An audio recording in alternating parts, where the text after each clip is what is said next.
नमस्कार दोस्तों, मेरा नाम वीरेंद्र है। मैं उत्तर प्रदेश के गोरखपुर का रहने वाला हूँ। यह कहानी करीब 1 साल पहले की है, जब मैं बीटेक की पढ़ाई करने के लिए कोटा में आया था। मैं वहाँ एक रूम लेके रहता था। रूम मालिक बहुत अच्छा था और वह एक हॉस्पिटल में चपरासी था। वही रूम मालकिन हाउसवाइफ थी।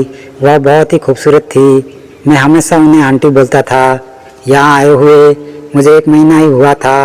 एक दिन मेरे कॉलेज में छुट्टी थी तो मैं आंटी के यहाँ जाकर टीवी देखने चला गया। तभी आंटी बोली, मुझे मेरा आदमी वह खुशी नहीं दे पाता जो मुझे चाहिए।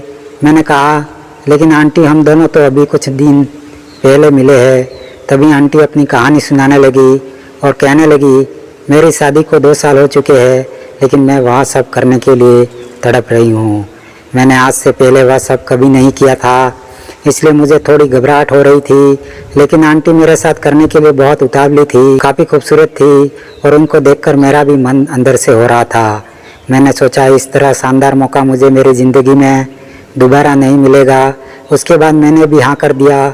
उसके बाद मैं भी बोला, ठीक है, कल मेरा पति 5 दिन के लिए शहर से बाहर जाने वाला है और उसके जाते ही मैं तुम्हें फ़ोन करूँगी।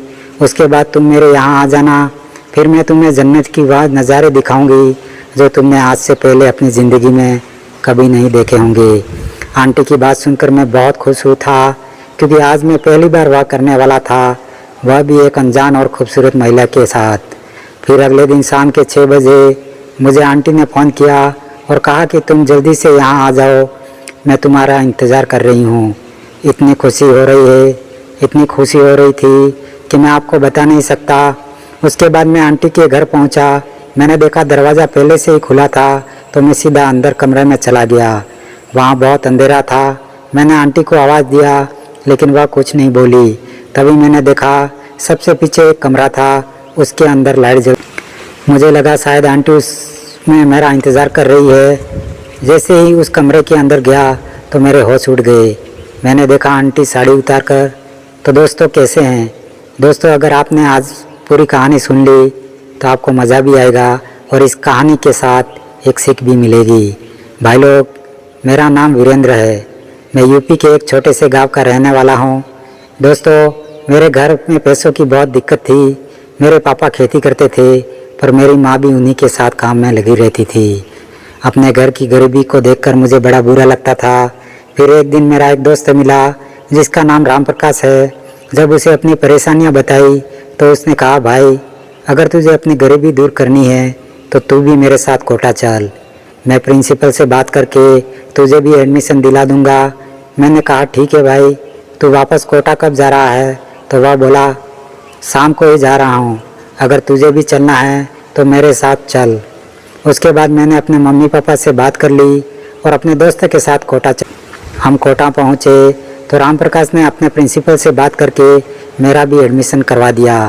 अब मेरी टेंशन थोड़ी कम हो गई थी कि अब मैं भी अच्छी पढ़ाई करके अपने मम्मी पापा का नाम रोशन करूंगा। एक दिन शाम को हम कॉलेज से रूम लौट रहे थे, तभी बाज़ार में एक खूबसूरत मेरी नज़र पड़ी। मैंने कहा, यार, वह देख आंटी कितनी सुंदर है। तभी बोला, भाई, अगर तुझे यहाँ पर रहना है तो यहाँ की औरतों से बच कर रहना। अगर एक बार तुम इनके झांसे में फंस गए तो यह तुम्हें बर्बाद कर। मैंने कहा, क्या बात करता है?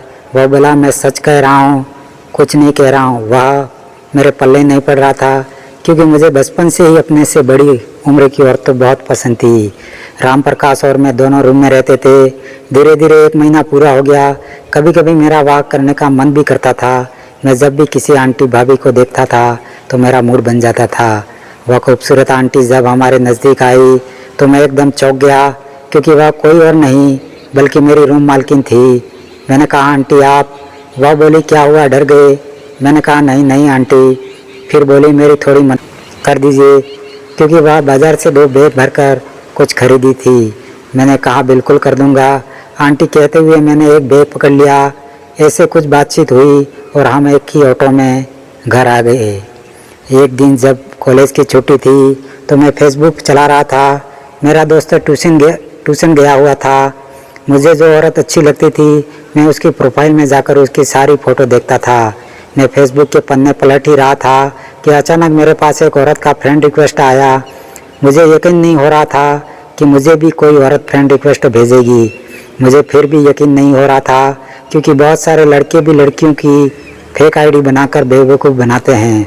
उसके बाद जब मैं उसकी प्रोफाइल में जाकर देखने लगा तो सच में एक औरत ही थी। वह दिखने में शादीशुदा लग रही थी, क्योंकि उसके जितने भी फ़ोटो थी सभी में मंगलसूत्र पहनी थी। लेकिन वह इतनी खूबसूरत थी, उसको देखकर मेरे पसीने छूटने लगे। मेरे पास पहली बार किसी औरत ने रिक्वेस्ट भेजा था, इसलिए मैं थोड़ा नर्वस हो गया। थोड़ी देर सोचने के बाद मैंने तुरंत उसका फ्रेंड एक्सेप्ट कर लिया और उसका दोस्त बन गया था। अभी तुरंत उधर से एक मैसेज आया जिसमें लिखा था, हमारी रंगीन ज़िंदगी में आपका स्वागत है। फिर मैंने उसको मैसेज लिखा, क्या तुम सच में मेरी प्रोफाइल नहीं देखे? तो मैंने कहा, वह तो मैंने देख लिया, आप बहुत सुंदर हो। मैं पहली बार किसी और से बात कर रहा था, इसलिए मुझे कुछ समझ में नहीं आ रहा था मैं क्या बोलूं। तुम भी अपने आप बहुत अच्छे लगते हो। मैं मन ही मन बहुत खुश हो रहा था। तभी मुझे राम प्रकाश के आने की आवाज़ सुनाई दी। मैंने फ़ोन तुरंत बंद करके रख लिया, क्योंकि मैं नहीं चाहता था कि राम प्रकाश को इसके बारे में पता चले कि एक औरत मेरी दोस्त बन गई है।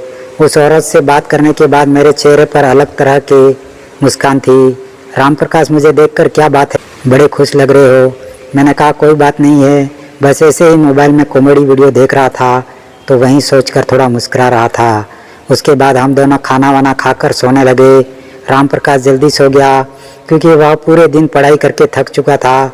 मुझे नींद नहीं आ रही थी, इसलिए उस औरत से बात करने लगा।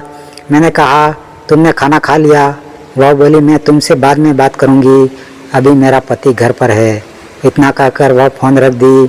उसके बाद धीरे धीरे कुछ वक्त बीत जाता है। जब तक मैं उस औरत से बात नहीं करता था तब तक मुझे चैन नहीं आता था। एक दिन उसे बात कर रहा था, तभी मैंने कहा, तुम कब तक ऐसे ही मैसेज करोगे? तो अपना नंबर मुझे दो, तुमसे बात करनी है। उसके बाद उसने मुझे अपना नंबर मैसेज सेंड कर दिया। अब हम दोनों फ़ोन पर खूब बातें करते थे। वह मुझसे अपनी सारी बातें बता दिया करती थी। मेरा पति मुझे खुश नहीं कर पाता है और इसलिए मैं एक नए दोस्त की तलाश कर रही थी।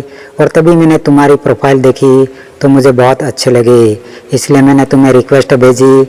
उसकी बातें सुनकर मेरा उससे मिलने का मन करने लगा। तभी वह बोली, तुम्हारा मुझसे मिलने का मन नहीं करता?